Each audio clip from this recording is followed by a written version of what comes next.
What up, everybody? I am your host, JP, and this is my co-host, Josh. Hey, everybody. And welcome back to another episode of the FilmBros podcast.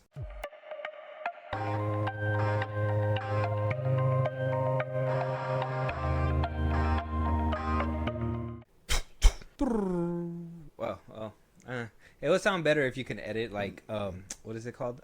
Like Jeopardy. You know, like how Jeopardy goes, Yeah. you know, or like Deal or No Deal, Deal when or it's No like, when they're like, let's see what that is. Yeah, that'd be cool. I think you need to do that for this episode because listen here. We've waited. We put this off for a while. I wanted to see what things were going to look like. Because we've had this conversation before. But today we're going to be talking and discussing and figuring out if superhero fatigue is here.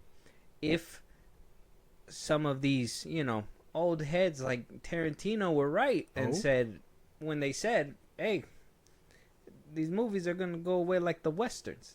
When Scorsese said, these movies aren't real movies. Yeah. They're just action figures, or what is it? It's Captain America. It's not Chris Evans. They're not making movie stars. People are there for the heroes or whatever. Yeah. I don't know. We had this conversation, and a good chunk of the convo pretty much seemed to lay down. Like, bottom line was, we don't know. We have to see. Yeah. We got to see how not only Fantastic Four performs, the first steps. Obviously, we knew Thunderbolts and all that was coming back, but I think we can kind of agree that Marvel probably didn't hit that change in trajectory until maybe Loki season 2 around there. Roughly, yeah. I feel like Loki, like, the first season was still pretty decent, but like season 2, you could tell that they were trying to really pivot and move. Obviously, they had issues with Kang. Obviously, there was setting up things. And like I said, we're labeling this superhero fatigue, but let's be honest, Marvel has a longer track record that we're gonna, kind of compare, but it's incomparable to the other side because they're rebooting. It's kind of like one of those things. How do you start a race without getting in the race, right? Yeah. Right? Or at least signing up. So we're going to talk about superhero fatigue. We'll go down the line. Obviously, the two heavy hitters are Marvel and DC. We'll talk about Marvel. We'll talk about DC. And then we'll go ahead and talk about the genre as a whole. Obviously, though the superhero genre was booming through the 2010s, in the 2020s, not so much. Unfortunate. Some people like to use the cop-out of COVID and, obviously the box office. Will never be the same, they said. And they say the box office will never be the same. The days of the $1 billion movie are behind us, when Sinners literally just made $1 billion not too long ago. I think Top Gun Maverick. We're talking about the superhero stuff, though. Yeah. But like, a lot of people like to cope and say, well, there hasn't been a lot of $1 billion movies since COVID. And it's true. Obviously, Disney was on a historic run. It wasn't just like Marvel movies, but like they were really putting out Disney movies that were just making money after money after money. I think Warner Brothers, so we're going to talk about this on our news episode, but Warner Brothers, they're even saying that their output of movies for the next few years are going to be like 14 movies a year. So like you can put out movies before the 2020s, and like it just seemed like they were either 700 and above. It always seemed like that was the window that a lot of movies were going to come in. Now, if we're going to talk about the superhero genre specifically, Marvel set a dangerous precedent when they did wind up making $1 billion movie after $1 billion movie after $1 billion movie, that led all the way up to Secret Wars, Infinity War, and Endgame. And then after that, it kind of dwindled. But obviously, we still had like our hits like No Way Home and what other one came from Marvel that was like Deadpool and Wolverine. But like those were far in between compared to what we were getting back in like the 2010s. Like I said, they built up to a momentum that it just seemed like every single movie was going to make $1 billion. Yeah. And here we are now, where they're barely going to be scratching half of that, right? Like I said, we're going to be talking about Marvel first, so let's go ahead and let's dive into that. Fantastic Four's first steps, second weekend. It seems to be disastrous, coming in lower than what a lot of people were expecting this movie to come in. Damn. issues arose, right? Um, as of right now, the box office total for Fantastic Four: First Steps worldwide is at 382 million. Domestics at higher than the international. I think China's been kind of hurting the box office and all that stuff when it comes to the international spots, but it's still doing pretty decent internationally compared to the competition. Yeah.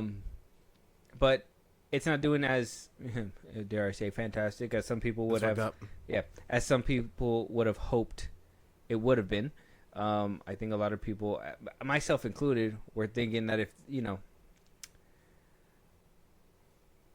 I thought Marvel needed one good movie to make a comeback. Mm-hmm. They did that with Deadpool and Wolverine, but I could tell you right now, it wasn't a good movie. It was a good nostalgia pick, and I think a lot of people went for that reason. In my opinion, you could probably give us yours right now. I mean, shit. Even then, it's they don't have faith. They're not making another one. So, even if that was the case, that's an interesting take. We'll get to that one right now. But at least for right now, like the hits have been far in between. Fantastic Four: First Steps is looking to clock in around 580 behind 580 million. Yeah. Behind the competition, which is apparently passing 600 million. Probably by this week. It's looking to end its theatrical run by 580 million. We haven't broke past 500 or 600 million for any Marvel movie besides, I want to say, Guardians of the Galaxy. The rest of them, Black Panther, what does that one do? That one did like 7. Thor did like 7. Yeah, roughly, yeah. But those were like the beginning and those of are bad. The end. Yeah, those were the beginning of the end where like people started noticing that there was a dent in quality. Yeah, right? yeah. At least for you, I wanted to ask you to kind of start off this Marvel segment, and obviously we've hit a low point, and you've been one to really ride with this. And I always make fun of you and say you're boom bang pow. You're the guy who loves superhero movies. You kind of grew up with these superhero movies. How does it feel, at least right now, to see your genre kind of on life support? It's kind of dwindling, I would say. I guess I didn't think it could ever happen, and like I always say, or as we've talked about it before, I just think I can't even blame it on the movie thing anymore. You know what I mean? Where they're like, oh, it's not just superheroes, it's bad movies, and it's like, well, we've had good movies. Like Thunderbolts, I thought was pretty good. Black Panther 2, Doctor Strange, like you said, they're like spread it out. And maybe it was all Hugh Jackman or whatever for Deadpool and Wolverine that got it to that Billy. But like, why are we so picky with these things? Is my question. With superhero movies? Yeah, like it's like at this point in the juncture, you would think you'd want to go watch everything still. Maybe yes, it's the expansion. Maybe it's all the homework. Who knows? Fantastic Four didn't have any, but look at it, barely scraping by by the skin of its like teeth. It's not the same thing. I think it sucks. If it really has to go out and by Avengers, Doomsday, or Secret Wars, that's it. It's a wrap. It was fun. I had fun. It was fun to see the rise of this genre for sure. Going into literally, I want to say it was Iron Man. Going in to watch Iron Man and seeing like The Dark Knight, I would have never thought those movies would have like spawned what we now know as the superhero genre, where we had like a huge comic book movie run from Marvel. DC, for what it's worth, we got 3 really good movies out of it, in my opinion. And then the rest of them, I mean, if you're a DC fan, then you enjoyed some of the stuff that came out, and other things not so much. I always thought Marvel was always going to bite off a lot more than what it can chew. You never can be ahead of the game without making mistakes, and then obviously people falling flaming you. Yeah, flaming you for it.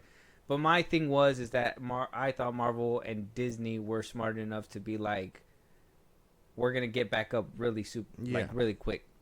And we said this back in like 2022, but like I know it's a big ship. I know it's like the Titanic to trying to move away from the iceberg, but god damn. It's like they let it scrape for longer than what it needed. It was a big ass iceberg. Yeah, and then they're like, oh no, we're good. No, we're good. Okay, okay. It's like scraping by. Doctor Strange too.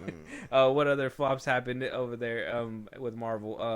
Love and Thunder. Love and Thunder scraped it. They had a redo Daredevil. Cap 4. I mean, Thunderbolts.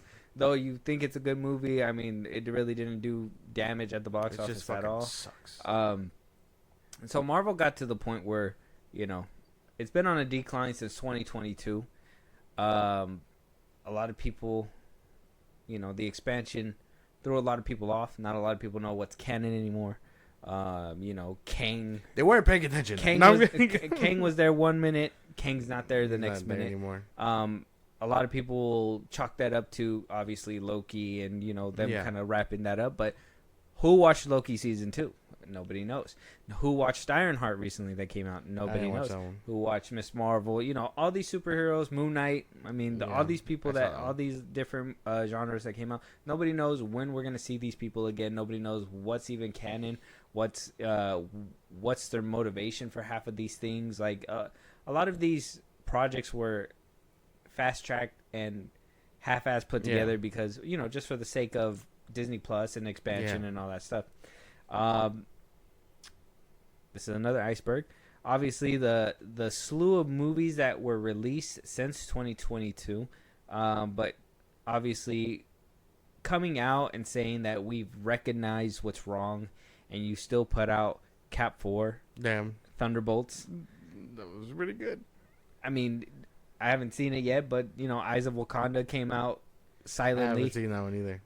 Ironheart was, in my opinion, strategically placed to release in the least amount of time so they can get the least amount of blowback after seeing what happened with Echo. Yeah. So, I mean, it's, you can't come out and be like, we know what we did wrong, we're going to fix it. And then you do stuff like this that just makes it... It was just too late for them. It was too late for them to grab it onto it. Obviously. Yeah. And, maybe, like I said, Fantastic Four, and I'm going to reiterate this, I feel like it's a step in the right direction, and I think they're doing better from where we've been. I even told you before, I think Thunderbolts wasn't as good as it needed to be, but it was better than what it was before. So you kind of saw them fixing it this year, but at the same time, you can't put out Cap 4 and be like, we're fixing it, we swear. Like, what the fuck was that, dude? We just didn't see that. That was a giant fucking iceberg right there, bro. We didn't just see that. And then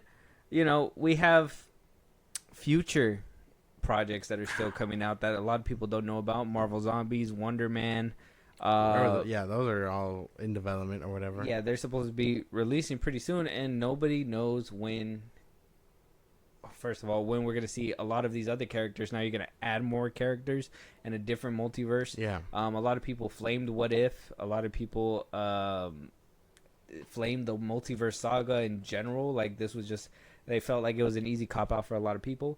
So these were big icebergs really hitting Marvel. And they were just tanking those things and saying things like, oh, we know what's wrong. We understand. But every single iceberg they hit, they were just like, what's going on? How's it happen? I thought we were clear of the icebergs. Like, nope. There's several more ahead. Mm-hmm. It's not a good look. It's, I imagine it's stressful for Kevin Feige to be in his position and not know what the fuck he's doing. I don't know where his head's at now. They say they've cleared a path. I think Fantastic Four is a great way to continue down that path. Well, that's another thing, right? Is that so we have to ask the question, what's wrong with Fantastic Four? Why didn't it, or why isn't it performing better than what a lot of people were thinking it was going to be? I don't know. A lot of people said it's going to make this amount of money and is doing under that. And I think people thought the strength of Marvel was going to push that. But we got to admit now, at this point in time, Marvel is a damaged brand. Or at least the MCU is a damaged brand. I think a lot of people are still going to go out there and buy toys and all that stuff. All the that's comic not a big books and deal. stuff. Yeah, that's fine. but the MCU in general has been damaged. The Titanic has not sunk, in my opinion, but oh boy, has a few floors been flooded. Yeah. For sure. And I mean, I kind of wanted to talk about this now that we're kind of seeing a lot of the conversations swirl around, and where do you think Fantastic Four kind of took its first missteps in in trying to be the best movie that it could be?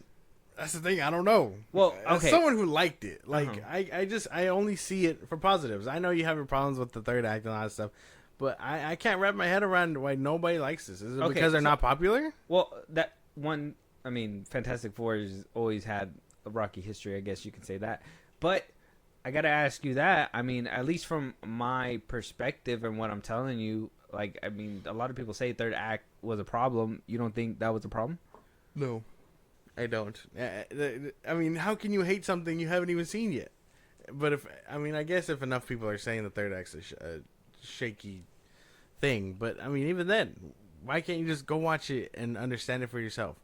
That's just the thing I can't wrap my head around. I want to say the 3 flaws that I kind of picked out that a lot of people seem to be gravitating towards.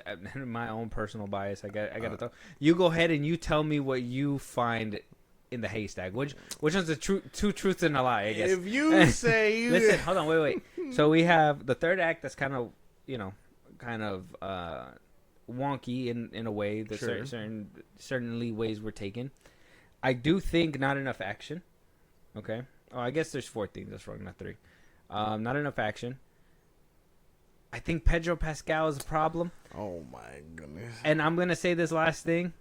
I think the lack of Doctor Doom was an issue in this movie, especially if you're gonna put him as the big bad. The fact that you guys didn't kind of insert him, and maybe because they did Doom multiple times, they didn't want to do him again. But if this was gonna lead you into a greater story that like Secret Wars and all that, and you were supposed to be excited, I mean, by the end of it, you don't know, about that Thunderbolts post-credit scene. You don't know where they're still heading. There's still questions of like where things are going, even though they seem to have a clear path, but they're not feeding it to us in a great way, I guess you could say.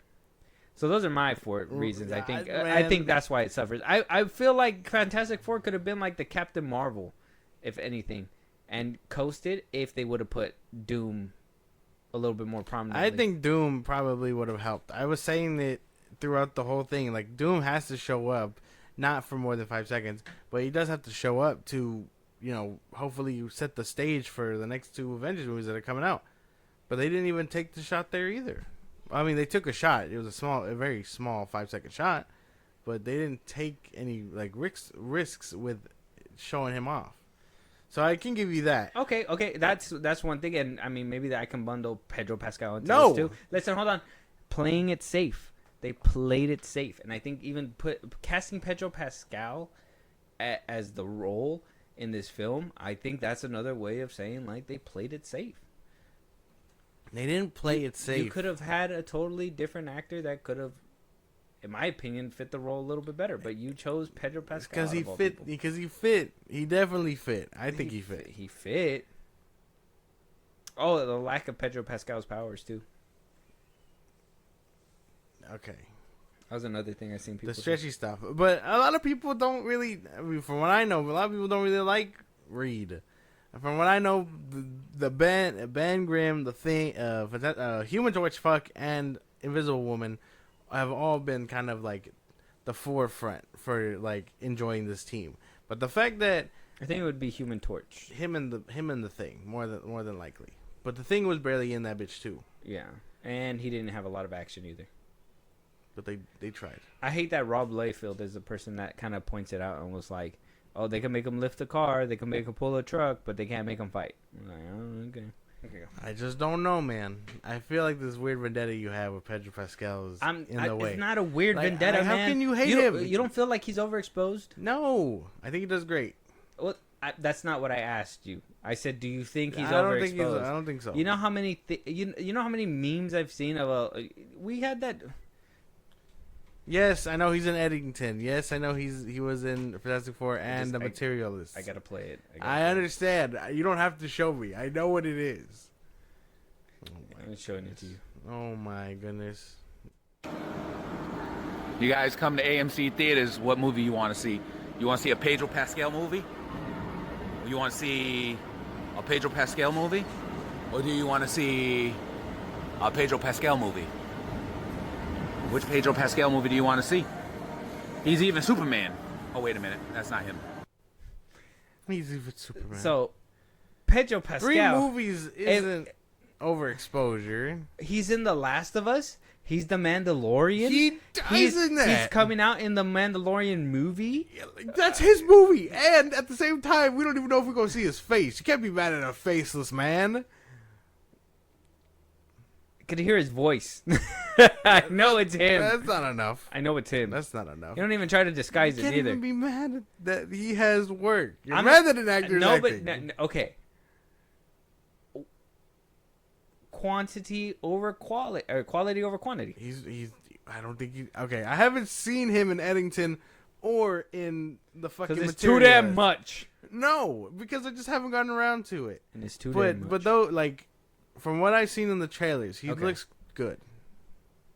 Okay, no, but that's not what I'm saying. You're talking about overexposure. I don't believe that's a thing. You don't think that it's a thing? I think if you're beefing with Pedro Pascal, like, there's other things to be mad about. Okay. Like Doctor Doom not being in there. Okay, so you have a problem when The Rock is in everything, but you don't have a problem when The Pedro Rock Pascal. is not giving the same range that Pedro Pascal is. Oh, do you want to see him play a father to a lost child? Or do you want to see him play a father to a lost child? Or, hey, maybe we should see him in Fantastic Four playing a You father. wanna see The playing Rock? a father to a child. Thank you. You want to see The Rock In a jungle. on a steamboat in a jungle, Yeah. or Black Adam? Like, See him in a then- tan shirt? Yeah. Okay, but Same thing, But those Pedro those Pascal. are The Rock. Those are all The Rock. Pedro Pascal makes you believe he cares for every He single doesn't one of even these let people. you shave his mustache. What? So, The Rock doesn't lose fights. At least Pedro Pascal's a way better actor than The Rock. That's crazy. That's a okay. So then you admit that he's overexposed. I don't.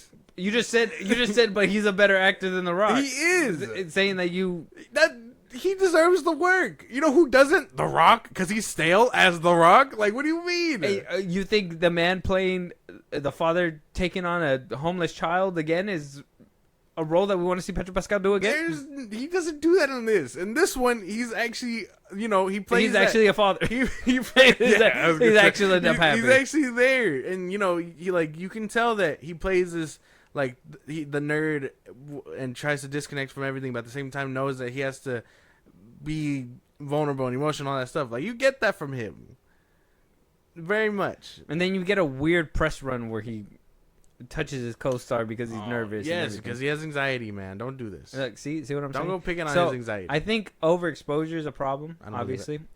And I mean, you could even go from overexposure to that point as well. I mean, when you see Tom Cruise with Anna de Armas and everybody's like, oh, they're dating, that's the farthest that you get from him. Versus Pedro Pascal, where you see him licking a glowing stick at a rave, and you see him always cozied up, and everybody's calling him daddy for some reason. I'm pretty sure it's because he's gay. He touches his male co-stars, and he does touch the women co-stars. But what is that like? That's not what but that's what I'm saying. Like, overexposure, the fact that we know all that, and the fact that and that was kind of pinpointed and shown. I think a lot of and it's crazy because, and this is one of the comparisons, but like, if you talk about Superman, you were talking about, Crypto, James Gunn, and probably, Hope, and be a punk rocker and all that stuff. When it came to Fantastic Four, it went from the odd interviews that were happening with Pedro Pascal and Vanessa Kirby saying that, she has cunt energy and all that stuff, and he's daddy and blah, blah, blah, blah. Yeah. And then it kind of went to him being overexposed, and then him touching on Vanessa Kirby a lot and all that stuff. Like, nothing really was like about the movie. Pedro Pascal kind of absorbed the whole thing and kind of spit it out. Well, that's because people were picking apart the weird stuff. But if you watch it all, it's normal. But that's the overexposure stuff, though. That's what I'm How? saying, though. Like, if he's overexposed, like, you see Tom Cruise, when do you only see him? On a plane announcing a movie and then on the red carpet. Yeah. He's on the highest building he of jumps the off world. Of shit. That's a little weird. And then he's like, "Oh, look at me. I'm here at the red carpet now." Like, you guys don't know I'm in a cult. Yes, we do, but you don't know. Well, you know what I'm saying? Like, we don't see him over and over, and we don't see him in the tabloids, and we don't see him all over the place. So there's like some kind of a, and The Rock, he had that stint where he was all over the place for a little bit, but then he went cold too. It's one of those things of having an illusion and keeping them outside of the eye of the people, and then when they show up, but like if you show up and you repeatedly keep on showing up, that makes it it lets people build a case, and it's a problem. That's what overexposure is, and that's what I think Pedro Pascal did, and I think he kind of hijacked the marketing when it came to this movie. I just don't get it. Even then, how does that? Okay, you don't have to get it, but understand what I'm saying, and then kind of see my side. I'm just trying to see how that affects the movie. Like, how can you, like, if I could ask the average moviegoer, like, hey, why haven't you seen Fantastic Four? I don't think they're gonna even understand that Pedro Pascal is doing all this stuff.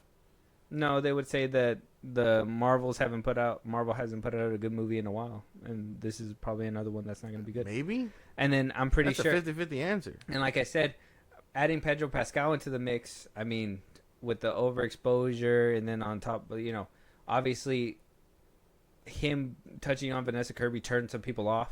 They were like, well, we don't see him touching on his male co-stars, which I personally haven't seen videos. You said that, but I haven't seen it, but I've seen a lot with her. I haven't seen the other ones. And then, you have like, you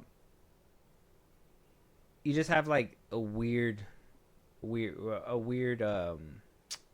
have a weird press run when shit happens like that. It's just not good. And it's weird optics. And so when people see that, like, when you see Pedro Pascal licking a light stick, that's going to turn people off rip. People are going to be like, oh, he's gay, I don't want to watch this movie. That's just how people work sometimes. So that hurts. I said he might be gay. Don't quote me. No, I'm not saying that, but I'm just saying that's how people think sometimes. People will like look at it and be like, he's gay, I'm not watching this movie because he's gay. Maybe. So if people are baited that way, man, I don't know. Well, it's not being baited. It's just that people see what they want to see and then they move on. So if they, if somebody's watching a TV show and then the only thing that they see is people saying like Fantastic Four is good, whatever, blah, blah, they're going to go watch that movie. But if they know the behind the scenes and they know Pedro Pascal and they're like, he's kind of weird, I don't want to watch it, then that's a problem. I would think so. But I think he's a problem. I mean, you're not really touching up on the other things. What about not enough action? Obviously, we said the thing didn't have a lot of things to do. I enjoy it's a lot. It has I like the warp. It has a lot more heartfelt moments. That's the thing. But we're not here for that. That's crazy. I mean, don't get me wrong. I think even then, that's the problem with like. I'm gonna be blunt about this. I'm tired of every Marvel movie ending in a speech and a hug, and we're all gonna be fine. Like that's not Marvel. Well, they only had like 3 of those. But what do you mean? But at the same time, like, we also don't like with big CGI battles. So where do we meet the middle? You sprinkle fights in between, so when you get to the end, you don't feel like you were cheated. If you're able to, like, I don't know how you get there. I didn't feel cheated. In Thunderbolts, if they would have made the tension between them last the whole way outside of the bunker a little bit more, where like there was gonna probably be somebody else possibly dying, I feel like that would have carried that whole scene. But the fact that they were kind of like, oh, we just need to talk it out and tell our business and blah blah blah blah, it just felt boring. That stuff felt boring. You could have added, that obviously they're already assassins. I mean, you didn't have to tell them off rip that they're being set up or whatever. They could have been played and been like, well, I'm the one who's gonna walk out of here. No, I'm the one who's gonna walk out. Done that kind of tension all the way up, but they didn't even do that. So there was a lot of like scenes where it was just felt like a lot of exposition with Thunderbolts, I would say. And then obviously with Cap 4, there was a lot of exposition and there was a lot of talking, not showing, and That's then the there was thing. a lot of botch. Cat 4 is the only one where I look at it and I'm like, they missed everything on that one. Thunderbolts too. But no, I don't see that. That's the thing. I like what I see. Me like, personally, I like Thunderbolts, and I liked Fantastic Four. Captain America is the only one where I can look at it and be like, this is what's wrong with Marvel. The speech stuff, the bad CGI, the inconsistencies of the story, and trying to make everybody love you when that's just bad and it doesn't make sense. Like that right there is the problem with Marvel. So if you saw that one and you immediately went, I don't want to see anything else, that makes it that would make it a problem. Especially a movie that was marketed a whole year before its release.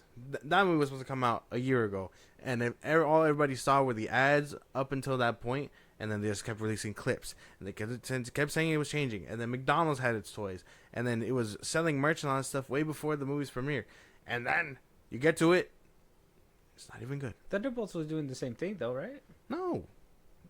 They got pushed back and they got reshot and retooled and all that. That one only had like the logo and stuff. That one was still going through its motions.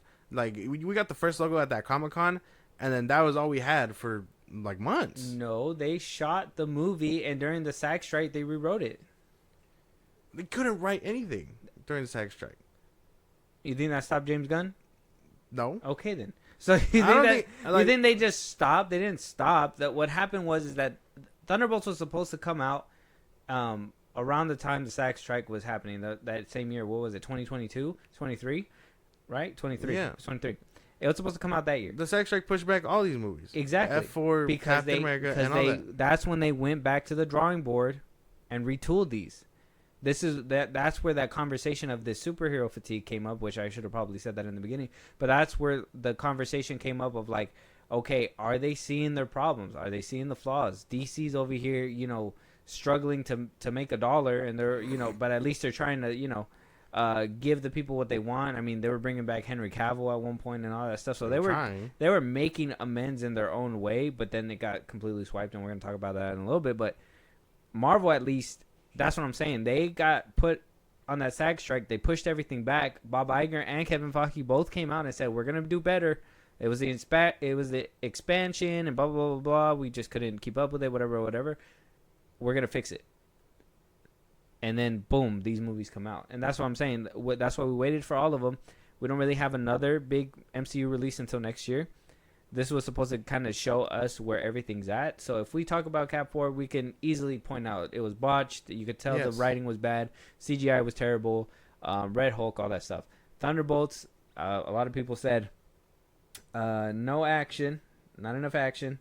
The ending, they didn't like the talking at the end. Some people resonated with it. Some people, I think that one was like 50-50, the ending was. The trailer spoiled it. Killing off, a lot of people think killing off Taskmaster was kind of like a problem. Ain't no one give a shit about her in Black Widow. Don't expect me to tell. And the cast, that nobody was very much like star power in Thunderbolts. It was just mostly a bunch of like C-list characters and a bunch of like, I mean, you could say Florence Pugh was probably the biggest draw, but I mean, David Arbor, he's not really a big draw, I would think. Who else was on the team? Bob Lewis Pullman. I mean, he came out in I don't think he's a big name where everybody would have known him, or anybody does know him still. I don't think he's that big of a name. I think he still needs to put some backing. I think a lot of people know Glenn Powell more than they know him. Well, yeah. Yeah, and then everybody else. Yeah, Bucky was in there, but he was barely in there. That's a problem. Then if that's the case, that's another thing up Marvel's ass, because that movie is also a culmination of all the side stuff that they were planning and them addressing it all right there. Just like the Eternal Hand with Captain America and the Adamantium or whatever the fuck. They were like, hey, we were setting up Valerie throughout all these movies. What's the end thing for her? Yelena, U.S. agent, all these people that were apparently working for her got to go against her. So again, that's just another thing of Marvel's ass. We didn't see her recruit Ghost. I thought she was dead. We didn't see her recruit Taskmaster. We also thought she was dead. That's the thing. Like but they were trying to plant that seed out. But no, that's the thing is that that's one of the issues that I told you though. That's what hurt Thunderbolts 2. It's canon. Nobody knows these characters. Nobody knows anything about them. Nobody cares if when they're gonna see them again, and half of them didn't even see Black Widow, or the last time they probably seen it was years ago, and they really didn't care for it. So it's like there's a lot. Well, them. There was a that's what. If Marvel's losing people, well, that's what I'm saying, and this is the reason why. If people are jumping ship, it's because they fucked the boat. This is what I'm saying. MCU is a damaged brand, not to just. I mean, the diehards are gonna be there. You're gonna be there. Yeah. I understand that. General audiences aren't showing up for your movies anymore. That's the problem, and that's what's gonna make your movies disappear. That's why I'm trying to see if you can help us identify, from your POV, because if you just if you blindly charge and be like, well, this and the third, it's like, well, what are the actual problems? We got to identify what the actual problems are. Then it's Marvel's planning, which they say is they're getting back on track. The overexposure of actors, the lack of actors. Doesn't that sound a little contradictory then? No, because you have the lack of actors, and you keep pulling from the same pool that you've been. Come on, Disney. Is it really that hard to go? It's like they're like, who could be Mr. Fantastic? But let me think. Who looks like fucking what? Who looks like Mr. Fantastic? Who could have been Mr. Fantastic? Well, they had a bunch of people lined up. They had the dude from fucking You. They had Ben Padgley. They could have been like Ben Padgley, but they were like Pedro Pascal. That's what they said. And it's like, why? Why him? You could have had anybody else. Ben Padgley would have 100% would have brought people in. Maybe at that time Marvel was not doing so good, so they couldn't really write a check and then also be like, well, it's going to bring you good exposure. They kind of looked at it and was like, well, Marvel's in a down spot right now. You know what I mean? So like, if I'm in this movie and it's bad for me. So that's why I feel like Ben Padgley or whatever, I feel like that's why he passed. All these hit pieces also contribute to Marvel's downfall. Well, Marvel has been having grace for years. That's what I'm saying. Before 2020, they had grace, and even if a movie was bad, I mean, they still praised Guardians of the Galaxy. A lot of the times, BVS felt better, in my opinion, but they hyped up Civil War a lot more. And though I like Civil War, BVS did it better, in my opinion. And the Ultimate Edition and all that stuff. But like that was the thing back then. Now we're at a point where it's like, okay, so what's happening now?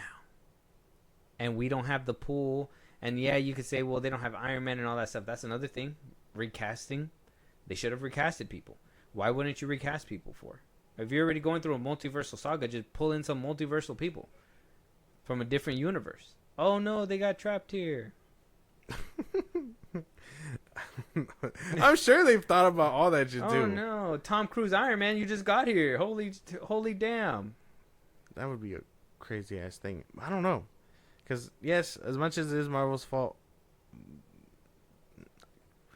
I don't know. I don't think it can all be on them either.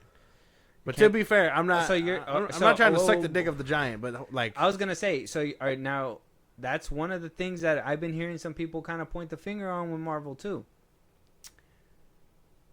Hold on, I got a clip. Okay. Damn, I don't know where the clip is, but it was Rocha. He said, he talks to the insider and all that stuff, and he said himself, he goes, maybe it's not the people making the movies that we got to start looking at the audience. Okay, then maybe it's the audience that are, too slow to get it, or maybe they just, maybe they just don't. They have TikTok brain and they can't sit through the movies or whatever. I personally think that's a lie. I mean, you could probably give me your opinion on it right now, but I personally think it's a lie because one, and this is something that I learned when I was working at my first job, the customer's always right. I don't give a shit if they tell me that, they said extra pickles, and then when they get their burger, they're like, well, I didn't want that many pickles. It's like, okay, my bad. I put too many pickles on your burger. That's not okay. The customer's always right.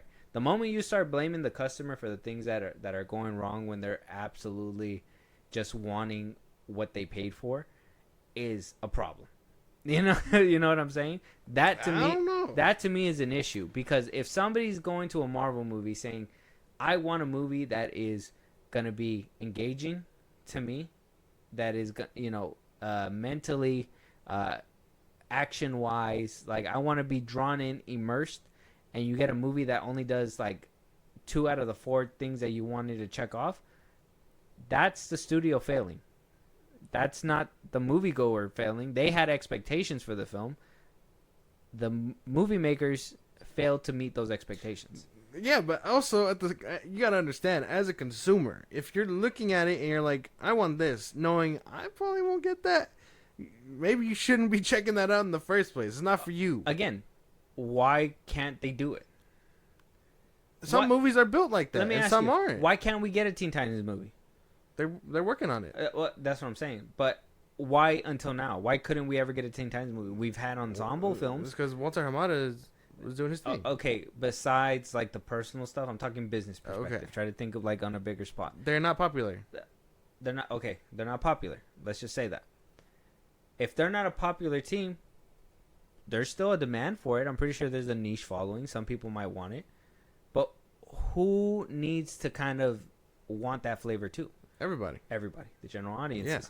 So if the movie makers fail to gravitate, if they say, hey, we want to introduce something new, something fresh, something different, something that's going to bring people in, and they fail to meet certain expectations of bringing somebody in, then it's kind of like when you meet somebody new that comes over to your house. You're like, well, this is a stranger.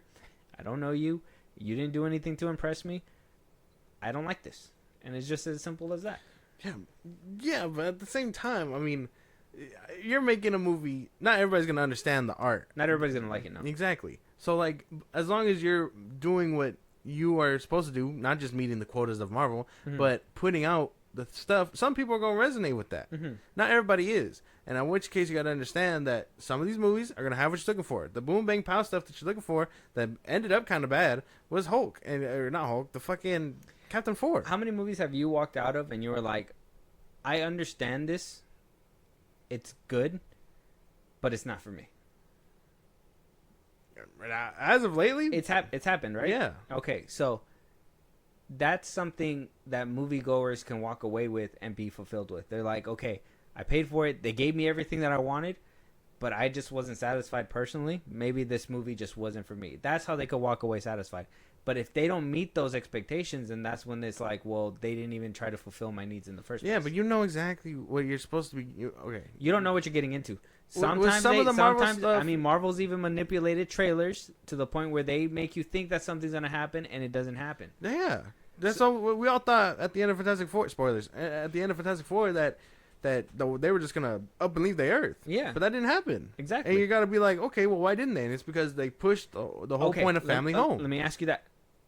This is what we thought. This was our expectation. You walked out of Fantastic Four. We did not know who's in the ship. We don't know how the ship got there. They're still on that Earth. No answers. That fulfilled you? It just makes me curious. It just makes me more curious. That's why. Okay. It fills me with more like questions, but in a good way, not like why the fuck did they do that? No, it's more like well then why was the ship going there? Who was like not having Dr. Doom in the movie didn't have you think. I already addressed that. That was a problem. That's what I agree with okay. that. So that's what I'm saying. So like we got a hint of Latveria, but I wanted to see this big metal motherfucker. And I would say that's a big problem for Marvel. A lot of planning ahead, not enough thinking about the now and how to set up those paychecks that they're trying to cash. I can give you that, and at the same time, this whole thing of not sticking to the popular people isn't working for them either. And okay, so let's think about it like that then.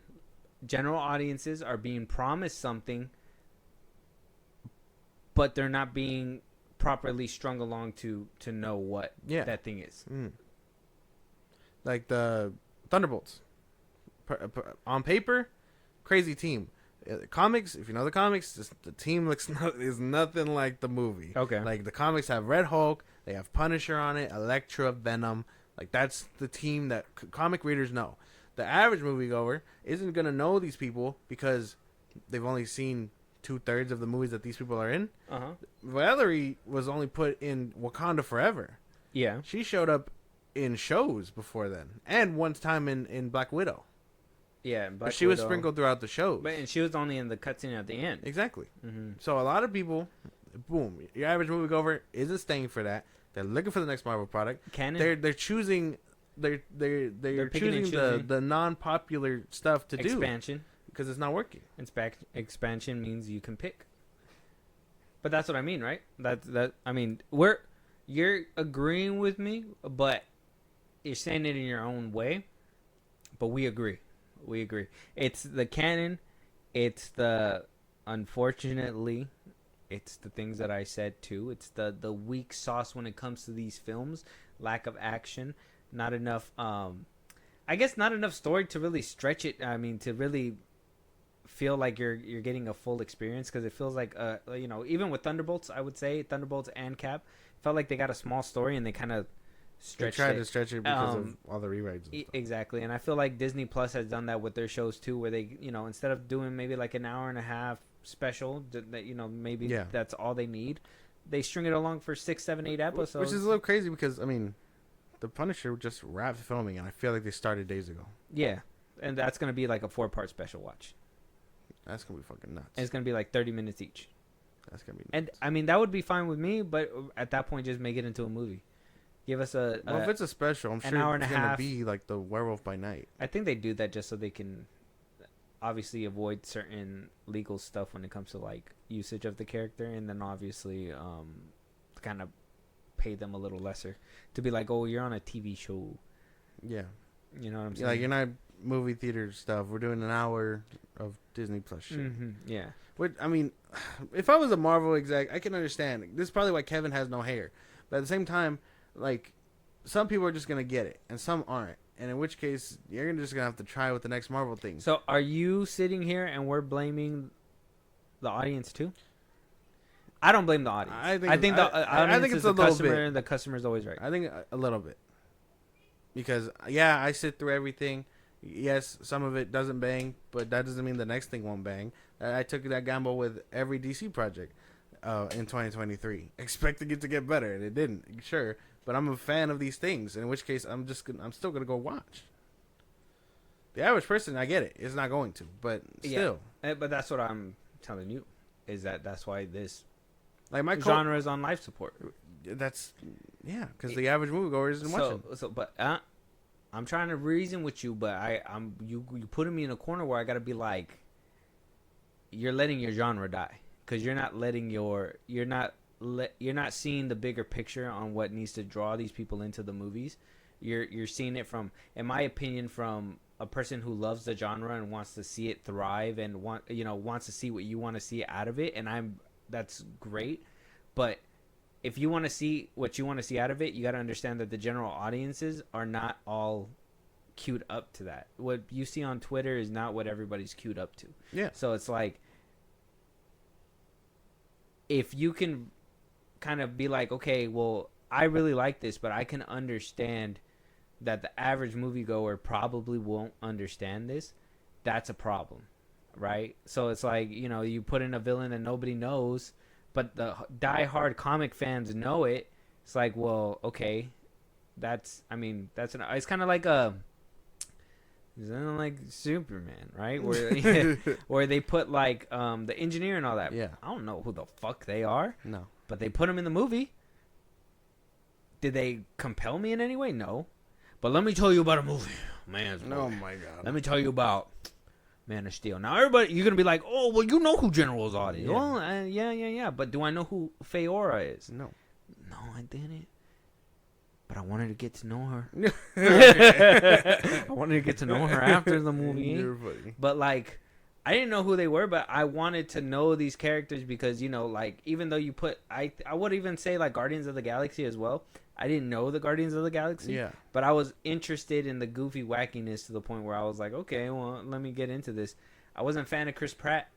He still kind of grows on me till this day, but I like the rest of the cast. I like Dave Bautista as Drax and Gamora and all that stuff. But I feel like those movies, even though I could be like, yeah, that's kind of like what I want to see. I can acknowledge a lot of these people don't want to see that, but what they do want to see is a connective tissue kind of wrapping around these films so strong that if they got to sit through this movie, they're willing to do it as long as it's entertaining and it gets them to the next spot. Okay. And I feel like Fantastic Four did not deliver on that. They didn't transport you to the next spot. If anything, they just introduced you to another team that we don't know when we're going to see them again, except for you telling us at the end of the title, or at least at the end of the credits, you'll see them again in Doomsday. Like, okay, if the movie flops, no, we won't. Or probably like a limited capacity. I don't know. Some people, I think there was rumors saying that Pedro Pascal might lead too. Isn't that the safest baby shit I've ever seen in my life? Him versus Robert Downey Jr. The two stars of the movie. I don't want to see Pedro Pascal go up against RDJ. Why not? Just sounds boring. It's not gonna be boring. Sounds and if it is, it's gonna be Battle of the Minds. But see, this is the thing. Some people just don't get that. It's gonna be a battle. My coworker told me he liked it, but see, that's like once every third person. How many other people told you they liked it? I don't talk to a lot of people at work. Oh yeah. They're like, I'm gonna show you some Fantastic Fours. I'm like, oh, What do you mean? calling the cops. I'm calling the cops. Yeah, I do think that there are certain things that not only the movie itself took some missteps on. I do think the MCU as a whole is damaged. I think there's certain things that need to be tidied up. One thing's for sure: stop promising people things that they're not going to be delivered. I mean, how many post-credit scenes have been ushered into this world, and we have yet to see anything come out of it? The Eternals thing just got addressed in a movie that came out this year. What about the Council of Kangs? Well, all those Kangs. What happened to those ones?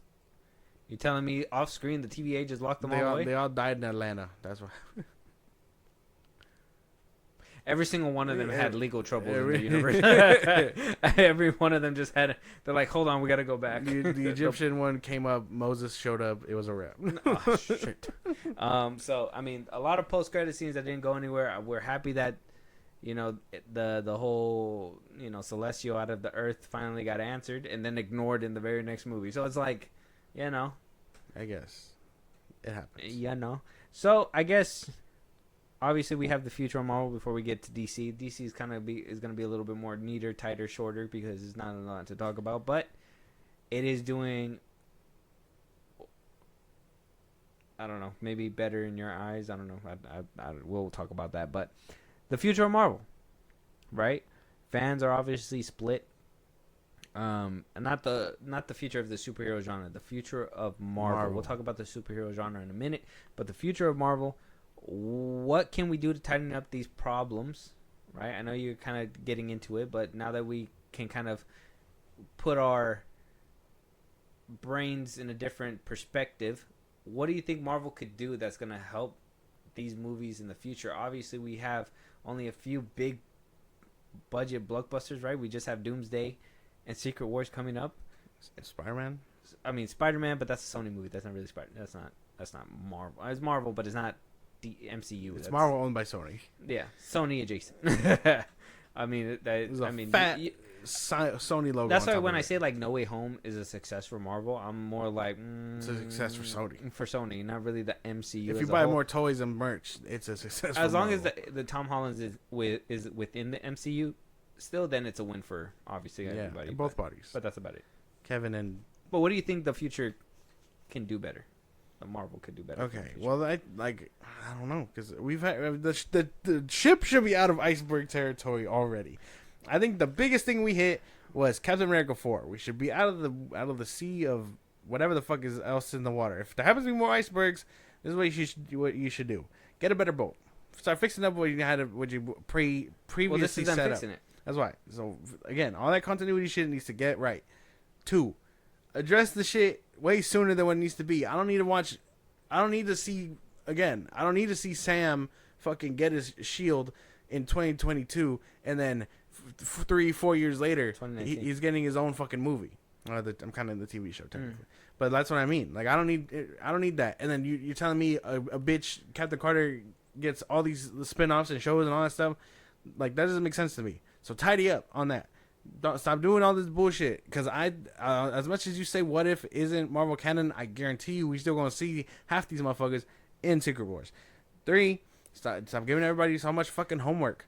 4, just tidy up on your shit, goddamn. In Doomsday, you see the portal open and it's Captain Carter. What are you doing?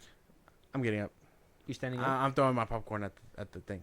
This is not what I wanted. If I see Captain Carter, if I see the duck bitch, if I see Duck bitch? the one that you probably didn't even finish it, what if?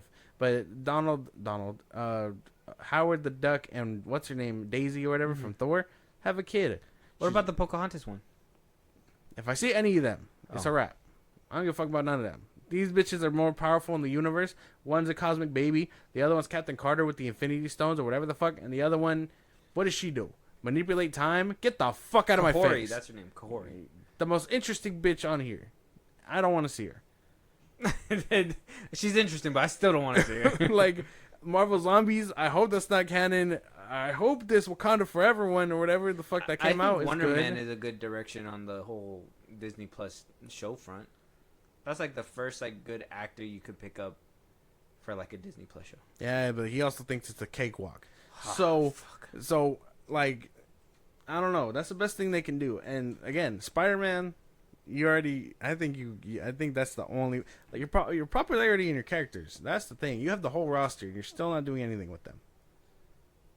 Yes, X-Men is getting greenlit. I can't wait to see it at some point, whenever the fuck that happens. Probably after the reboot. Kevin hates the word reboot. After the reboot. That's the thing. You're gonna make me care about all these people, but it's too late. The line's right there. I don't want to have to wait 5 years to see them. I think that's why he doesn't want to say reboot, because though the popular ones that are on the tail end, they're gonna make it into the next ones. But the ones that they can recast are gonna recast. Like, you're probably not gonna see that roster of Eternals again, but we will see the Eternals again. Not with a movie like that. And that's the thing. Fantastic Four, it's scraping by. This is sequel territory. Like, you can up the budget with this. Well, that's the thing too, right? Is that They're not doing sequels no more. well, I ain't never heard of it. they're not doing. Well, I mean, the superhero genre is getting to the point where they don't even want to put.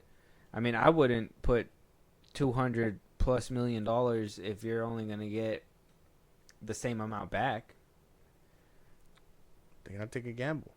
I think What happened to the Marvel? I think Fantastic Four was kind of a little bit cheaper. I think that one was like 180 or something. What happened to the Marvel where they would take a hit and just keep chugging?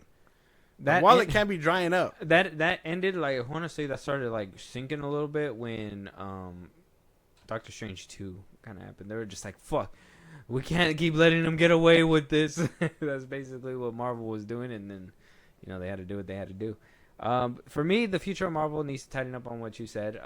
Like, we're on the right track. We just got to keep pushing forward. More action in the films. Okay, that's one thing.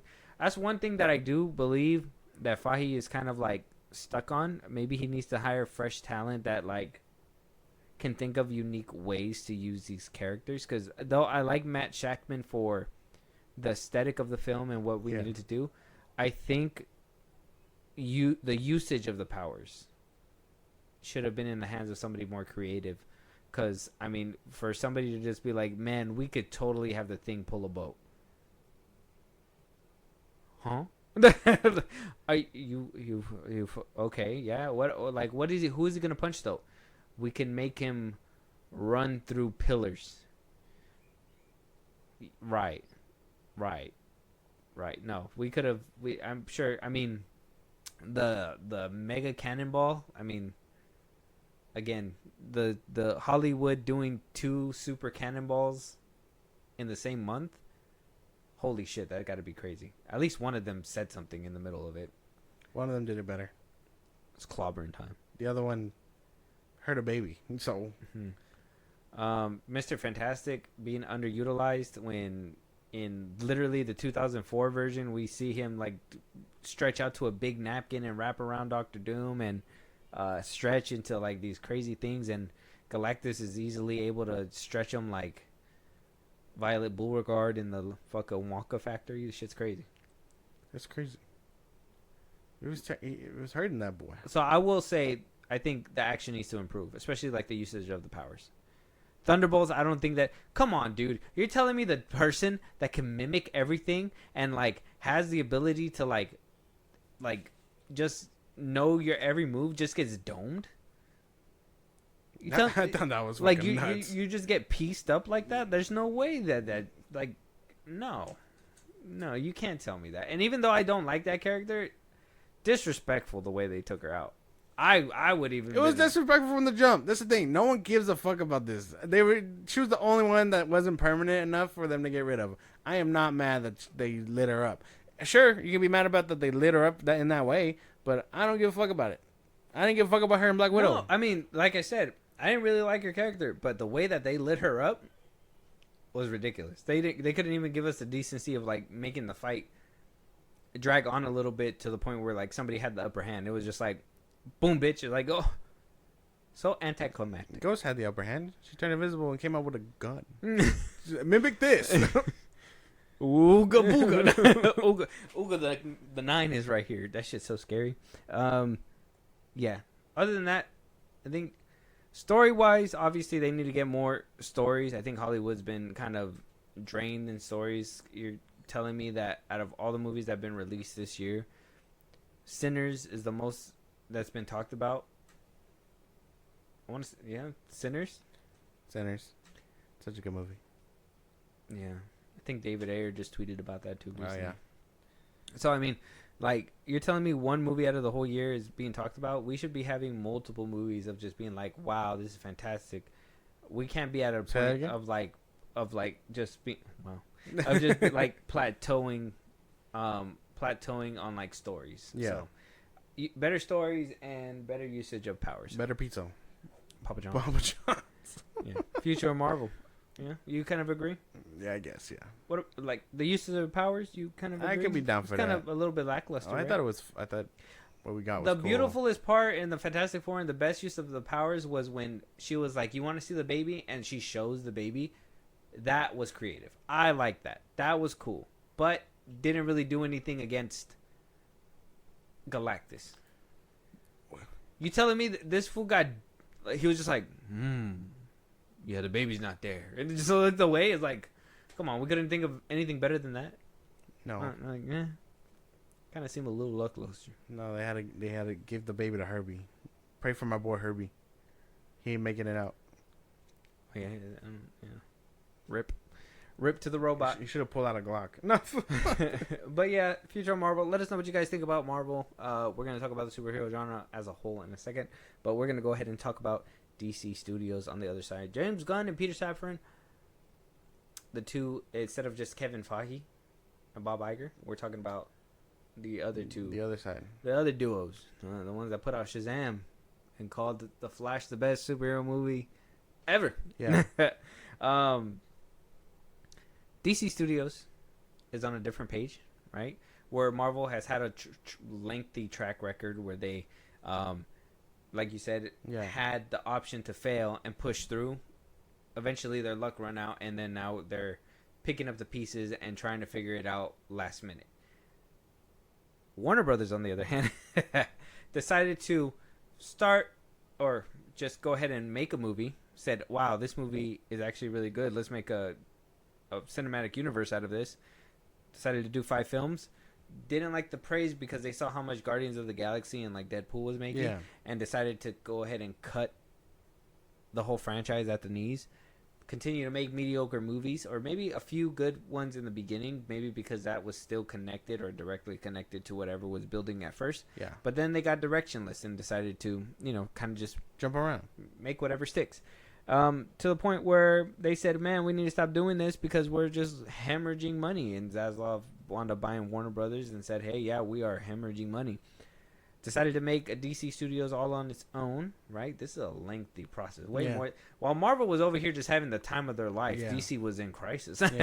And so they just, they got bought out and they said, hey, we need another, after going through some candidates and trying to figure out who would lead the DC Studios, they ended up on James Gunn, who decided to announce on the tail end of the DCU that a new DCU cinematic universe was about to birth out of this, and none of these movies matter.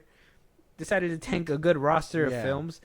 starting. I mean, I guess the decline can go back all Black the way to Adam. 2016, but I would say the actual decline started around 2020 With Wonder Woman. Wonder Woman, and obviously it just kept going lower and lower and lower and lower for there. Where you had some critical hits with Shazam, some people enjoyed it, but didn't make a lot of money at the box office. It still Unfortunately. kind of was like, okay, well, it's kind of giving the brand Sequel money. a little bit better. But yeah, it started going on a decline. Fandom was divided. We had the Snyderverse. We Yeah. had real DC fans, and then when the birth of the James Gunn regime happened, we had the Gunners, right? The James Gunn people, Yeah. the Gunn fans, and so now we have a divided fan base. We're in the middle of a reboot now, right? Where it was supposed to be Blue Beetle's going to be the first character of the DCU, and then it went to Creature Commandos. That's what kind of starts the DCU, and then it's like, well, no, Superman is the actual start of the DCU, and now we're hearing clamoring that the actual litmus test of the DCU is Supergirl. So, goalposts being shifted. We'll talk about that in a second as well. So we have a rebooted Superman, which is supposed to kick off the DCU. We're gonna say that this is the sudden, how do you say? I guess this is like the official start of the DCU. Superman happened, and though it still is doing kind of decent at the box office right now, you know, having some good praises and whatnot. It's at 600 million worldwide. Domestically, it's doing pretty well. Internationally, it's not doing as great, but picked up from the last time we talked about it. Domestic is at 320 million, where international is only at 239 million. A lot of people are saying that international waters is what's hurting Superman. Not a lot of people are going to go watch this movie. Yeah. Because internationally is usually what makes most of the budget back usually. With Fantastic Four First Steps, it's struggling internationally as well, but it's still slowly creeping up, and by the end of it, they're thinking that it's going to be at 580, where Superman was clocking in to be around like 580 to 590 million. Now it looks like it's going to be pushing to about 610 to 620 million. So it's doing pretty decent. People are going back to watch it, but still not without its problems. Like I said, boom bang pow. This is your genre. Oh my god. DC's been through problems since the very beginning, and now it's finally finding its feet. And the very tail end, like I said, of the superhero genre that seems to be dying. Now they want to be like, oh wow, we're winning. We're getting this and we're doing that, but you know, it's very much at the very downside of what used to be a flourishing genre. So I mean, what do you think as a DC fan? And I mean, obviously you saw Superman. You can kind of give us your flaws within this movie too. Oh my gosh. Okay. Well, I just didn't like it. I'm not gonna. We can dive deeper into all that, but this movie did. I mean, apparently it's doing really well. I don't get it. This is what we're talking about when we say the audience may or may not know what the fuck's going on. But this movie, they're catching their first dub. It's not a dub for me. I don't really care for this version of Superman. If it means I get more DC stuff, not touched by James Gunn, I guess I can ride the wave. Okay, before I give my side, you kind of said, you know, this is where you say the audience. Are you saying because Superman is getting a little bit more love than what Fantastic Four is getting, Marvel and all that? I mean, yeah, a little bit. I mean, from a movie that kind of pushes the same message without spelling it out for you is not getting the praise that it should, which is something I don't get. Like I said in our news one, when it comes out, it'll be out. You guys are gonna check out our last episode. I think Fantastic Four does a better thing about hope and loving people and family and all that stuff a lot better than Superman, where it just tells you hope, be a good person, because why not? You know, like I think there's a little bit more nuance in Fantastic Four, where this one it just feeds it down your throat, and I don't vibe with that. But the general audience does, so they love it. They're gonna eat that shit up. They need to be spoon fed. Okay, so this is where that comes from. Okay, I have a rebuttal for that, but I'll get to that in Okay. a second. So Superman being the reboot of this DC universe, the DCU was very much a struggling product. Unfortunate. I really enjoyed, like I said, the first Wonder Woman, Man of Steel, all that stuff. Unfortunately, Like it was the old taken stuff. away. Unfortunately, it was taken away, and we have a new vision for it. This one, I mean, a lot of people like to label it as comic booky. Whatever the fuck In my that means. opinion, I think that's the downfall for international stuff. I'm gonna kind of go a little bit more on that part in a second, but I think internationally, I think comic booky doesn't work. Where for the states and all that stuff, I think it does work because we have a lot of nerds and stuff that read and are very much invested in that, and that's fine. But I think internationally, I think people expect a little bit more sophistication because they have a lot of more how do you say, a lot more conservative values or their old way of life over there. Yeah. So they very much like things more a little bit down to earth. They see comic book stuff and it takes them out really fast. So I assume international. That's what I think. I don't know. Let us know if you're international and you listen to us. Let me know what you think about that. But I do think that that's probably what's hurting this movie. I think comic booky stuff, it doesn't work out. James Gunn, overexposure. That's another thing.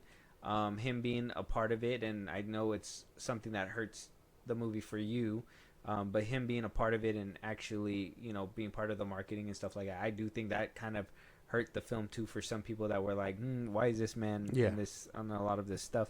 But a lot of people can chalk it up to him being a director and having to promote it and stuff like that. So I guess he has some leeway, but he was still kind of looked at a little weird when it comes to that. Obviously, convoluted canon also plays a part. Last time we seen Superman was Man of Steel. So the people are like, well, this isn't Henry Cavill. Yeah. And a lot of people still remember Henry Cavill to be the Superman. Obviously, Creature Commandos plays a part in this as well. So, I mean, that's another thing, right? You're telling people when you're promoting this that Creature Commandos and blah blah blah, and you got to promote all these things and all your little side projects to make sure that people go and tune into that. Yeah. People don't trust you. In my opinion, I don't think people trust them 100% to even go and watch those things. I don't think the Suicide Squad was a smash hit to the point where people are gonna go out of their way and be like, James Gunn made this. Let me go ahead and watch this. Yeah. You know what I'm saying? So I do think that's an issue as well when it comes down to Superman and the launch of this new DCU. And yeah, I think that's basically the comic booky. The CGI, obviously, that I think that's an issue with both sides, Marvel and DC, when it comes down to CGI and all that stuff. But I do think the pros for Superman, it has action. It has the action that Fantastic Four doesn't have. So a lot of people go to that because it has that entertainment value of being able to see punching and flying and whatnot. Yeah. The boom bang pow, if you will, the boom bang pow of the superhero films. You have multiple characters, so you know that you're gonna see different variations of the powers. And as much as I want to say a lot about James Gunn, I will say some of the things that he did was creative when it came down to some of the powers. I don't like the shaky cam with the Superman stuff. I don't like that stuff, but I will say, even though I don't like the eyeball stuff, the whole punching him in the eyeball thing was pretty creative. The bombs in the stomach, even though Superman just kind of totally watched them die. Thought the saving the squirrel thing was dumb. The hammer of Bolivia just kind of leaving the spot and going to a beach and neighboring away. Like, there's certain things that just didn't make any sense, the monkeys and all that stuff, but I do think that it had some kind of entertainment value when it came down to the action that people were like, well, I'm going to go ahead and come back and watch this movie. But yeah, so, and I think Zaslav is saying that this is also a success, being 600 million. Obviously, some people are saying, like we said, $1 billion is a thing of the past. That's not going to happen for the superhero genre. 500, 600, 700 million is probably like the best case scenario right now. but 600 to 500 is probably like breaking even and doing decent for a lot of these films. I mean, do you agree it's a success? Do you agree with my pros I would too? say they caught a dub. I would say. Like I said, if it means that I get more like DC stuff like Titans and Supergirl without James Gunn's flavor in it, I could be down. That's the thing. I don't know. I mean, the action wasn't even. That's the thing. I don't think it had yes, it had action, but I guess if you care about how your action looks, you might not like it. I don't know, but I know it had action. I just didn't enjoy it. I didn't enjoy it until I saw Superman and. Was there one action scene you liked? That's what I'm saying. Like Superman versus Ultraman at the end, where I felt like that was sick as fuck. I think the when he kicked him in the face and put him on the floor and then flipped him with his foot. Yeah. I thought that was creative. You never see Superman use his feet. You never see him get kicked in the balls either. That's another personal. No, yeah, that's something that I thought was bad too. I think comic booky and this kid friendly thing is gonna hurt the brand in the long run. That's something for some, that is if DC Studios is able to survive, like I said, the superhero genre possibly going away. Yeah. If it does thrive, I do think it's still fresh to the point where we're going to see a lot of creative stuff come from that spot when it comes to like action wise and all that, and not feel like we're, like we've seen that already. You're just rehashing it again and stuff like that. So that's certain things that, pro wise, DC Studios has going for it. If they can really get this successful start and get things rolling, a lot of people can be interested because it's different, it's new. You know what I mean? You see a lot more stuff coming out of it. Divided fandom. Obviously. Yeah. You're I wouldn't. I think if I don't classify us as Snyder fan or like Snyderverse people, like whatever.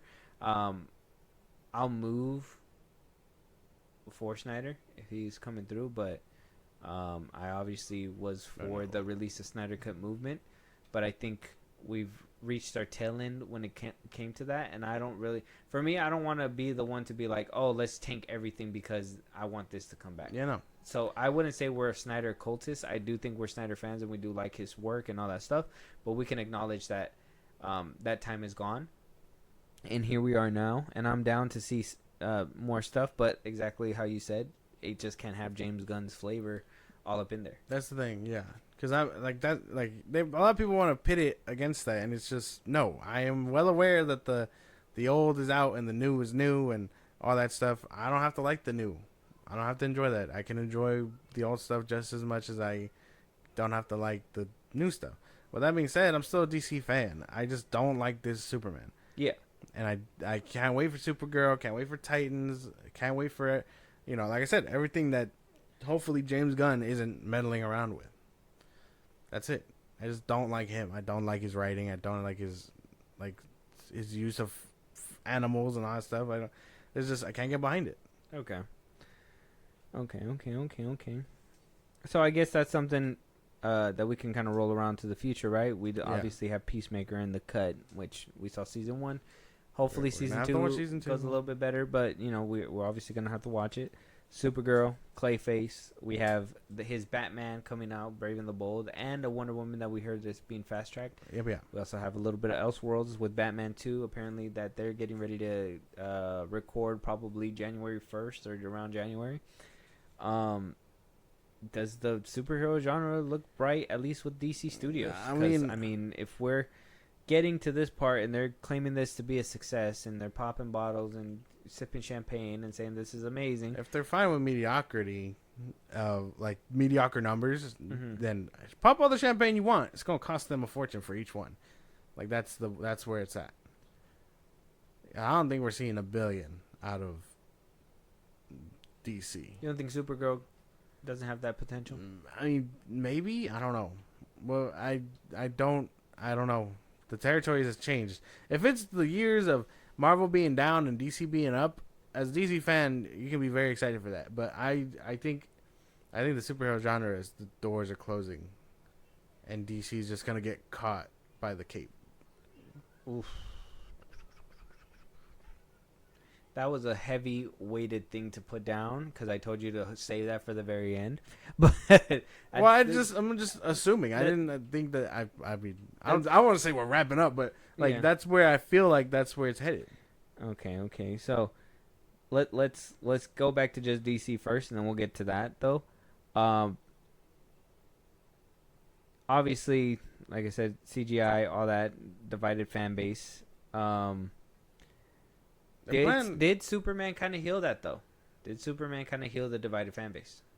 No. Did we see some people say, "Hey, I'm a fan of Man of Steel, but I'm also a fan of Superman too"? Some people say that. I think it's a facade. I think a lot of them are drinking the juice that this movie is trying to give, but they're also very terrible human beings also. So I don't agree with that. I believe it's a weird tactic that it'll make them a better person if they're like, I like both of them.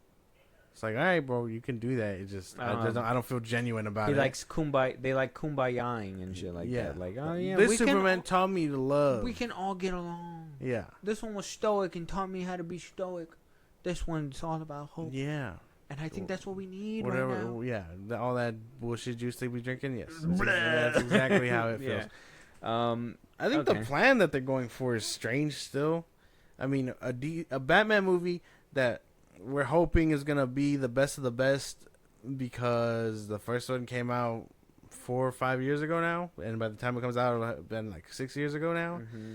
And also, it's been confirmed that it's not going to be part of the DCU in general. It's going to be an Elseworlds. Clayface being with an unknown actor. An unknown actor being a fucking C-list villain. Like the good thing that that movie has going for it is that it's a low budget. It's like $40 million. But then that makes you worry, like how much of Clayface are you gonna actually see? Yeah, are we gonna see him contort? Are we gonna see him do all these things? Like that's the. Are you gonna get another grant from Cleveland? Like that's the stuff, you know. Like their slate just sounds crazy, and it's nothing like the original, of which that he said he had to line up with. Does it sound straightforward though? It's confusing as hell if you look at it. Like I'm not even trying to like that's the thing. I know I'm gonna sound like a hater. Superman, perfect, main guy. Everybody knows him. Supergirl, his cousin. Sure, everyone knows the logo. They'll get along with her just nicely if you're a Game of Thrones fan. Mm-hmm. Cut to Batman. The Batman. Clayface. The Brave and the Bold or Clayface? Brave and the Bold and Clayface. Okay, Brave and the Bold. A Batman that we thought we knew but isn't. It's going to be different Batman. It's going to be different Batman. Already confusing the general audiences. You can have the fattest banner on there. You're still going to get people confused. You can tell them walk in there. I thought Robert Pattinson was in there. Exactly. You could tell them that they're not going to drop in the same year. You could drop the fattest thing on there. People are still going to forget if the movies are decades apart. Is that fucking John Hamm? Jake Gyllenhaal. Like Clayface, like I said, being a B-list villain, probably being really cheap, trying to be like the Joker, or like I said, I think we've seen it before, the Sony villain verse. Mm-hmm. It's not a good look. I think we should have been done with that.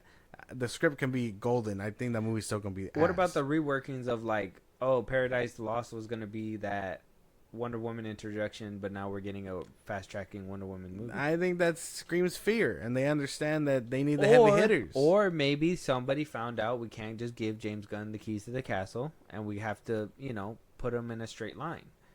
Let him work, but we got to put him in a straight line. So that means the Authority. I'm sorry, but you know what I'm saying. The Peacemaker will let you have that because it's already been made or whatever. But like Supergirl, that's cool. The what was the other movies that they wanted to do? The Sergeant Rock. Had to go. That one. He's like, why even? What does that have to do with the main thing? It's like, oh no, but it's DC Universe. Well, not right now. You know what I'm saying? So all these things are kind of getting cut to the side. Maybe because they've learned that we saw James Gunn's original cut, and though we liked Superman by the end of it, we saw what you did when you had all the control, and this is not what we wanted. Because you can say what you want, we can tell that there was some reshoots done, or like at least some editing done. I know a lot of people were like, "Oh, we can see where like those cue cards were supposed to be, like the Monday, Tuesday, Wednesday," and I'm like, I can remember exactly where all those were supposed to be. So like, everything got reduced, and I mean, you can say what you want, like, oh no, things go through reshoots all the time, dude. We saw the leak. What happened in the movie? Exactly what happened in the leak. It's literally the same thing. It got reshot, got re-edited just to get shorter and to make sure that it was a little bit more nicer and neater, and that's about it. Yeah, basically. Yeah. Mm-hmm. So I mean, I don't know. That's the way it is. And to be fair, the slate still looks messy. You can fast track the Trinity all you want. Are they going to be as good as what we had? That's up to the audience. I mean, we already got Corn Sweat over Cavill. That's not. I wouldn't say it's better. I wouldn't say based on Superman alone. I wouldn't say who are you gonna get to follow up Ben Affleck? How do you get somebody to follow up Ben Affleck? Gal Gadot, you can make an argument. Yeah, you could probably find someone better than Gal Gadot. I'm sorry, but Superman and Batman, those are where you're at. you get Anna de Armas. And you did not Jeez. like I said, you did not hit like anything far with David Cornsweet. Mm-hmm. Some people were saying that. Some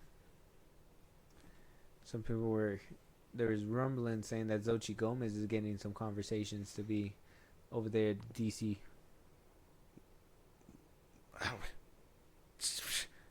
She ain't even.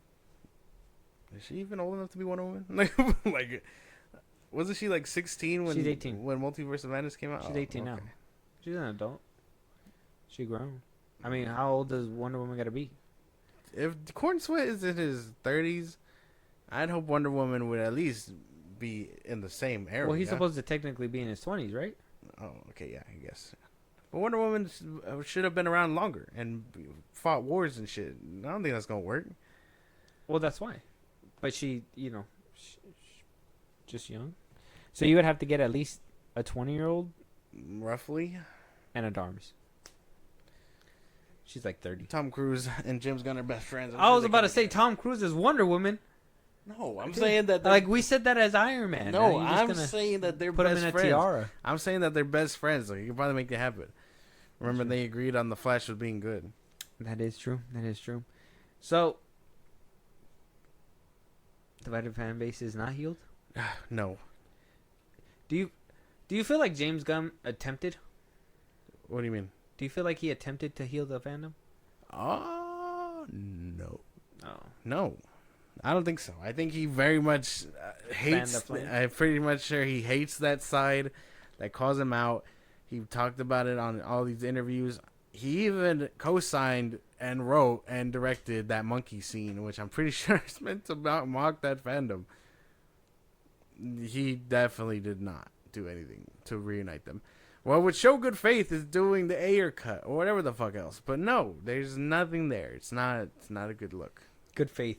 Like he needs to negotiate with us. I guess. I mean, like I would have. We're not getting full on like fucking sequels and shit. Like that's not happening. But like the unfinished products that WB and the old regime did. Yes, I know you say it's not his fault, but like, wouldn't that be enough? I would, like I told you before, I would think that would show good faith, but he doesn't have to do it. That's the thing. Like I think it would have been beneficial.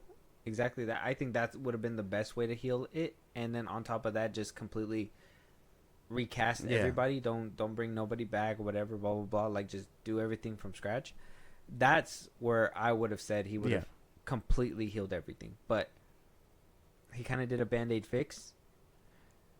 In the long run, we'll see how that kind of like lasts for. But I mean, for right now, I mean, if he can find actors on par with the ones he's recasting, he can probably do better. But I personally don't think Cornsweet did better than Cavill. And I don't think the fan base is healed because of those reasons too. Just because, obviously the little slick disses on Twitter don't help either. That's another thing too. Overexposure of James Gunn, him being online too much, it makes a lot of people create opinions and figure things out about him. Behavior for sure. So it is what it is. But yeah, I mean, the future of DC looks bright, I guess. Now. It being the highest thing, and now a lot of people are saying domestically it's beating out Jurassic World. Domestically. It's not making more money than Jurassic World. It's just beating it out. In the States, it's doing really well. looks bright. I guess, Looks yeah, decent. for now. I mean,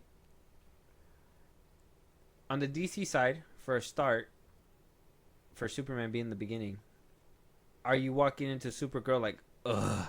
Or are you walking into Supergirl like, okay, another DC movie? I'm working into Supergirl like, I can get behind this. And it's not for the reasons of like, oh, Superman wowed me. It's just because, like, I think James Gunn doesn't have his hands in it. He didn't touch it. He just oversaw it kind of Yeah. thing. Okay. I can get that. And same thing with me.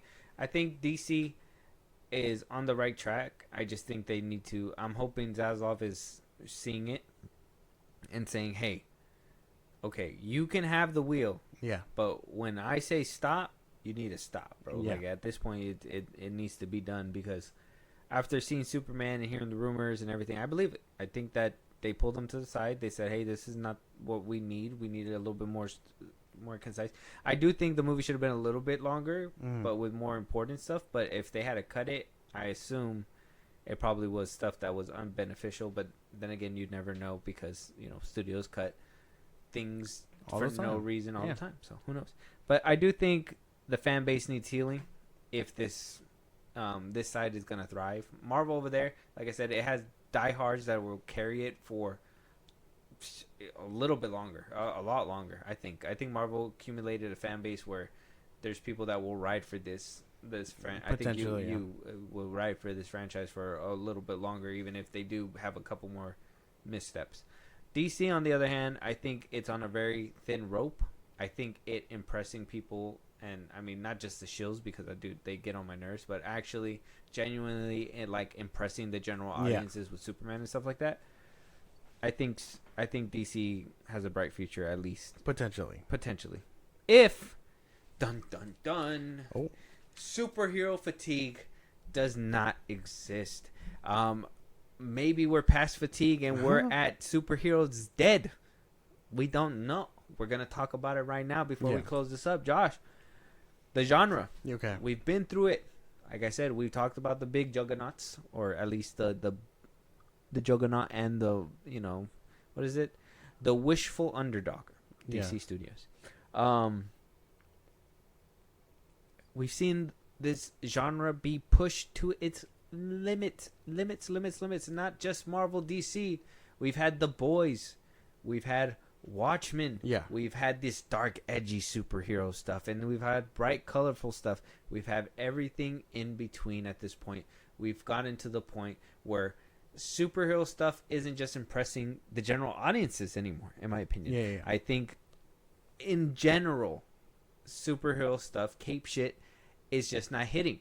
I think they found sparks. I think The Boys kind of jumping on the bandwagon and kind of giving you that edgier edge than what Zack Snyder was doing, and really pushed that envelope, was something that was missing in the genre. Obviously, we had little things like Brightburn and stuff like that, but I think The Boys is what really kind of highlighted that corner.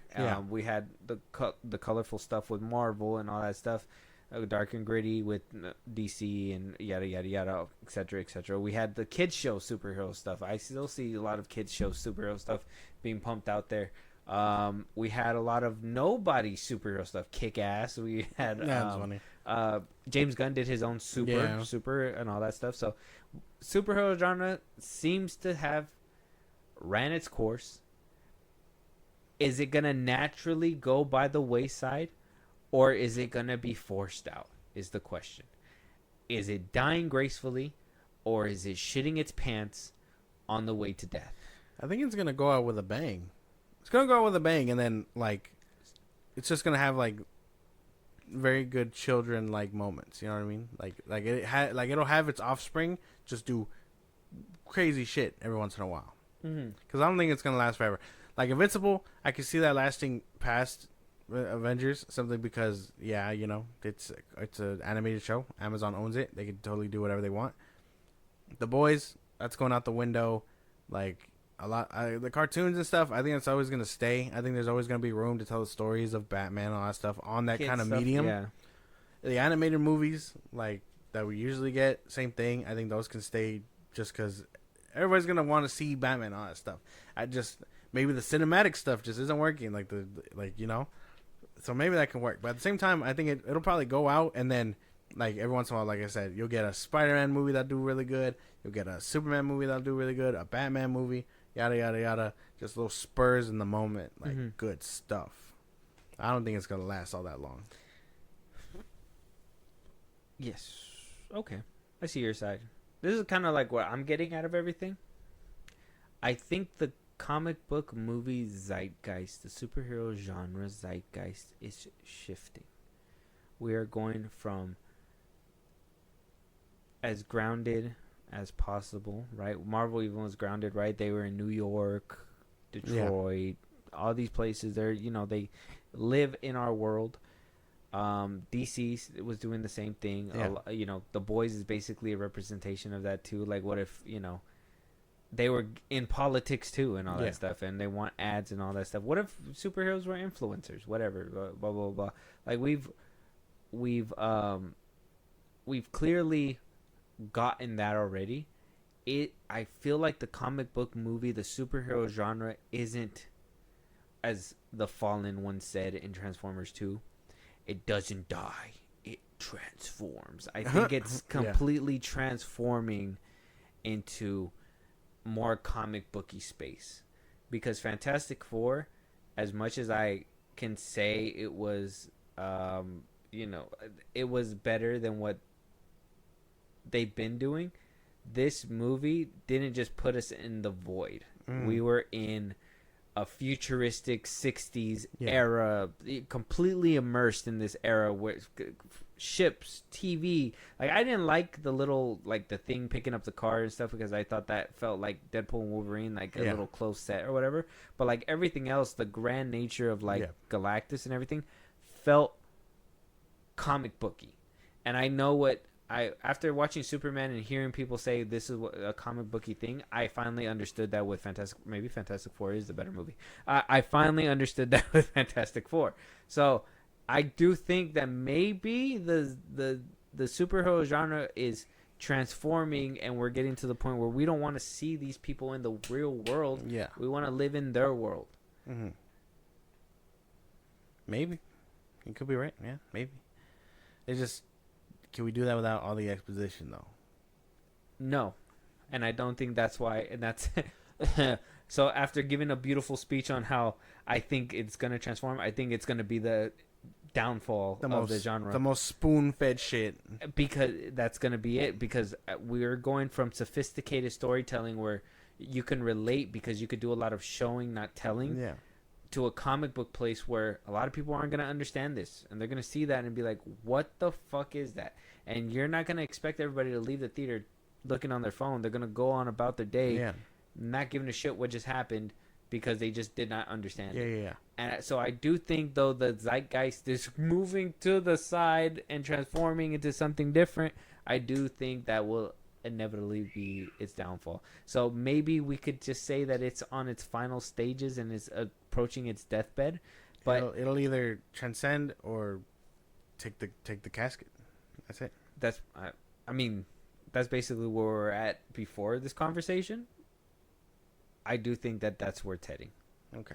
I do like. I can get behind that. I like definitely. Where beforehand we talked about this, I felt like we were in a more optimistic place. Yeah, I can still look forward to everything. I thought there was more of a bounce back.